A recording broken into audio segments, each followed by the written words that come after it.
Welcome to this class. So far, we have looked at three conserved quantities and their fluxes. The first one was mass, the second one was momentum, and the third one was energy. These were the conserved quantities. We looked at mass, we looked at momentum, and then we looked at thermal energy, especially in the context of the total energy being conserved. We just finished the thermal energy flux chapter in the last class, and therefore let us review this before we move forward. A short chapter, but it might be worthwhile reviewing it. We started out with the aspect that we have known for a long time, that the total energy is conserved. And then we said we'll focus on the transfer of energy as heat alone, or thermal energy, across system boundaries in this case. Of course, we had to look at all aspects of that. Thermal energy is not conserved, whereas total energy is conserved. And then we looked at the mechanisms by which the thermal energy gets transferred. The first one was conduction due to molecular processes. The second one, and here we saw the constitutive equation, Fourier's law, which you would have definitely seen in earlier classes. It's nothing but in one dimension, Qx, the heat flux, the heat amount, the heat rate per time, per area in the direction perpendicular to the direction of transfer, equals k times minus dt dx. Okay. Therefore, this is the temperature gradient, which is the primary driving force for thermal energy flux. And then in three dimensions, we saw that as q equals minus k del of t, divergence. And then we saw the conduction equation in table 4.1. This is the thermal diffusivity, which is the equivalent of the mass diffusivity or kinematic viscosity in the other two conserved quantities earlier. Then this is the equation of thermal, this is the table which contains the thermal energy flux equation when only conduction is involved in the three coordinate systems. I had requested you to make a copy of this and keep it as a part of your notes where it can be easily accessed, okay? Because this would be used whenever this conduction is involved. And then we looked at convection, which is flow-induced heat flux. There were two types of convection, either forced convection, where the flow is generated by external means, or free convection, where the flow is generated by internal means, maybe a change in density because of the change in temperature. And then we said in this chapter, we're going to mainly focus on the conductive transfer. The convective transfer we'll look at in the last chapter. And then we very briefly touched upon radiation, the heat transport through electromagnetic waves, which really doesn't have an equivalent mechanism in mass and momentum transfer. And this is, we looked at the Stefan-Boltzmann's law, which gives us the radiative heat flux as a product of sigma epsilon T body raised to the power of 4 minus T surrounding raised to the power of 4, where sigma is the Stefan-Boltzmann's constant, 5.67 into 10 power minus 8 watts per meter squared per Kelvin power minus 4 per Kelvin power 4. Epsilon is the emissivity of the body. Okay. And T, of course, is in absolute temperature in Kelvin. Radiative flux can become important at high temperatures, is what we mentioned. Okay. Then we started looking at the equation of energy. We said that there are two broad approaches for solving these flux related aspects, the heat flux related aspects. One is the shell balance approach, the other one is the conservation equation approach. I've not taken up the shell balance approach here. I've spent enough time with shell balances already. In mass flux and momentum flux, you need to just use the same principles here and work out the whole thing. Just do a balance based on balances written over a thin representative shell. We looked at equation of energy in some detail, and I showed you how we could go about deriving this energy equation of energy. Again, we consider the same control volume as earlier, and we consider these energies: internal energy, kinetic energy, potential energy along with the work done term, energy that crosses the control volume boundaries through conduction separately, energy that's generated as heat in the control volume by metabolic activities, work done against stresses, and other energies if available. Here we did not consider any of these. And then we wrote our law of conservation of energy by considering energy as a conserved quantity. So the same equation that we wrote for mass would be valid here: d dt of E, the accumulation term, equals input minus output plus generation minus consumption, net input minus plus net generation. Okay. Then this is what crosses, and these two are what is in the system. Also, here we need to make a difference between heat and work aspects because they are not interconvertible, completely interconvertible, that we know from thermodynamics.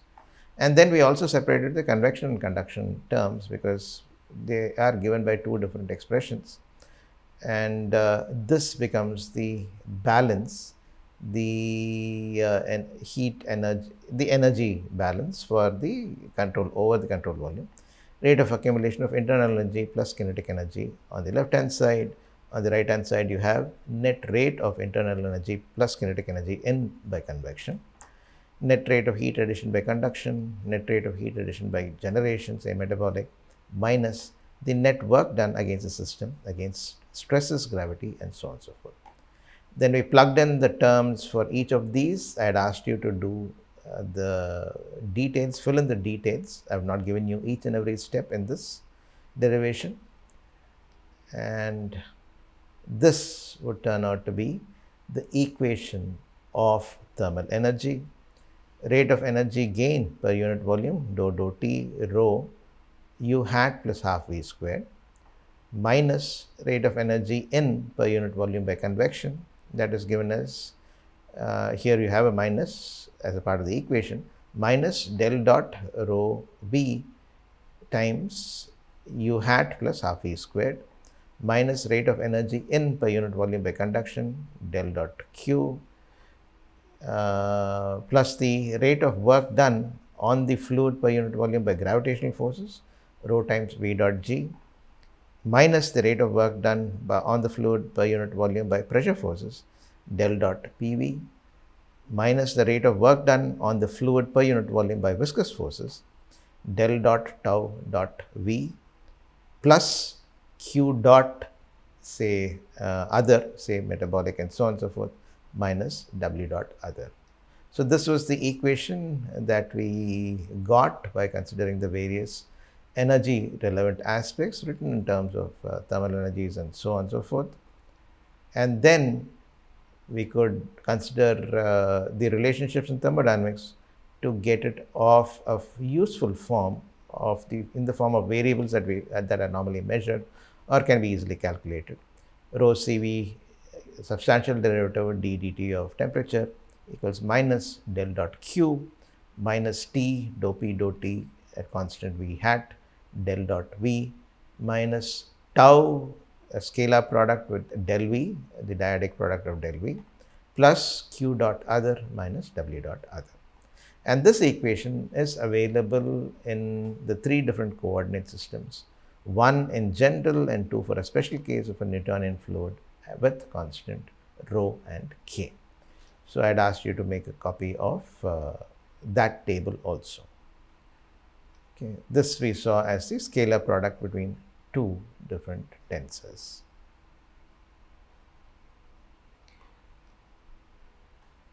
Okay, then of course I showed you the tables. I'm not going to show it to you again. You have a copy of it already. We looked at the temperature profile in a tissue. Okay, this was equivalent to the case of velocity profile in laminar flow in a cylindrical pipe. This was set up in terms of a problem: find the temperature profile, maximum temperature attained in a tissue at steady state caused by heat generation due to metabolism. and then we assumed or approximated the tissue to be a cylinder of radius r, thermal conductivity K, and with uniform and constant heat generation Qm dot.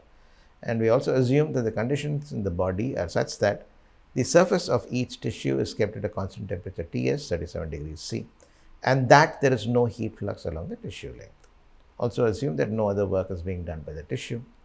All this put in, if you use the equation B2 from table 4.2-1, cancel the irrelevant terms, we end up with minus K by R ddr R dt dr equals Qm dot. So this can be solved with these boundary conditions to get the temperature profile T equals Ts plus Qm dot R squared by 4K times 1 minus R by R squared, which is very similar to the velocity profile expression that we got in laminar flow. Okay.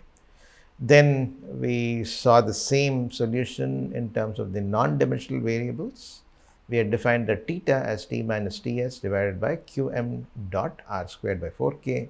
Here xi was R by R, the temperature variable, the distance variable, and then the solution, which we've already seen, is theta equals 1 minus xi squared. The form, in the case of, we saw that in the case of momentum flux, is theta equals 1 minus xi squared, and this would be the variation of theta with xi.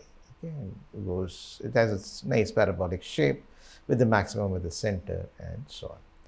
Then we substituted typical values to find out the rate of heat dissipation at the cylindrical surface. We got a value of, or rather, this is pi r squared L Qm dot. If you substitute the appropriate values, you will get the rate of heat dissipation. Here, I substituted to get the maximum temperature in the tissue, which would be at the center line of the cylindrical tissue.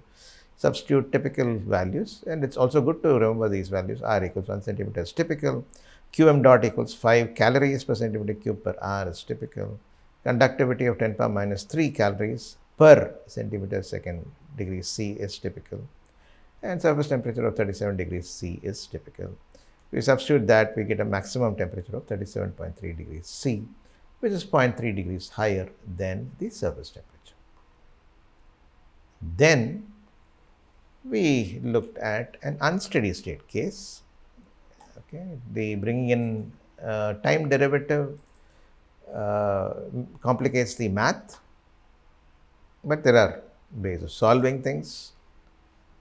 So in unsteady state heat conduction, to appreciate that, again we looked at a nice problem. This is the microanalysis system where droplets of 10 microliters are sprayed.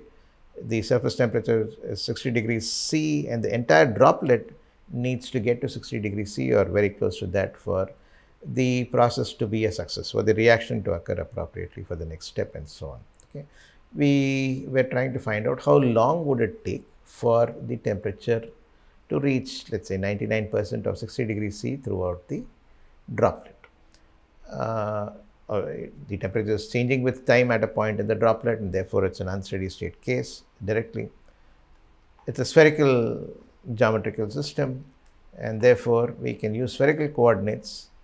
We can take equation C2 from table 4.2-1, and when we cancel the irrelevant terms, we end up with this equation: dou t equals K by rho Cv 1 by R squared dou R squared dou T dou R.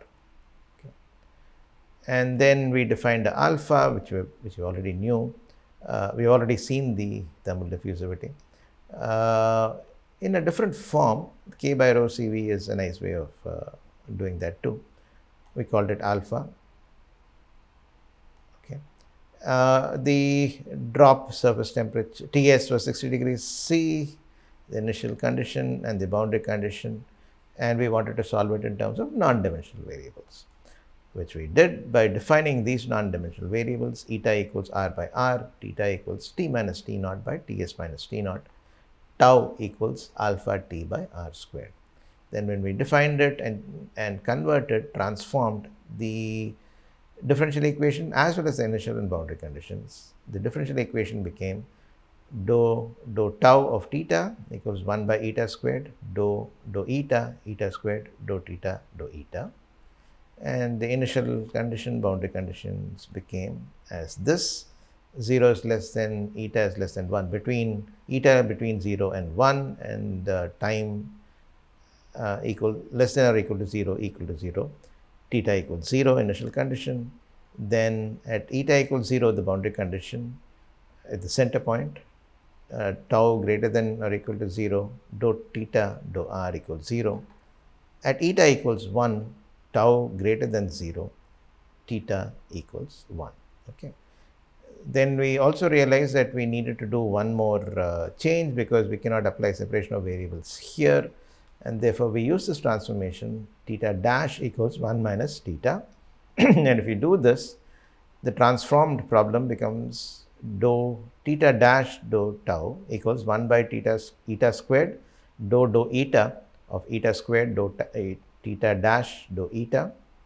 And the initial and boundary conditions become these, which can be solved by defining a f as theta dash eta, and then this becomes nicely dou tau equals dou squared f dou eta squared. The solution is of this form: theta equals 1 plus sum of n equals 1 to infinity 2 minus 1 power n eta times pi n pi times sine of n pi eta exponential of minus n squared pi squared tau. Okay. If you plot this, it will look something like this: theta versus eta for various values of tau. And we are interested in steady state, that is the straight line. That is going to take a lot of time. Therefore, we looked at 99% of the 60 degrees C, or theta as close to 1 as possible. That happens if you extend this at tau equals 0.5. And when we substitute the appropriate values, we get the time to reach steady state as 6 seconds, okay, which is a decent design. And then, so this can be attempted, is what we said. That is what we have seen in the case of, in the chapter on heat flux. When we meet next, this was a review lecture. When we meet next, let us start looking at charge flux. Okay. So mass, momentum, energy. By the way, these three are the ones that many engineers look at. Charge, we need to look at. I'll tell you why. Okay, and electrical engineers look at. Nobody else does that. So we are much more complete. The biological engineers take a much more complete view of systems because of need. See you then. We'll meet in the next class.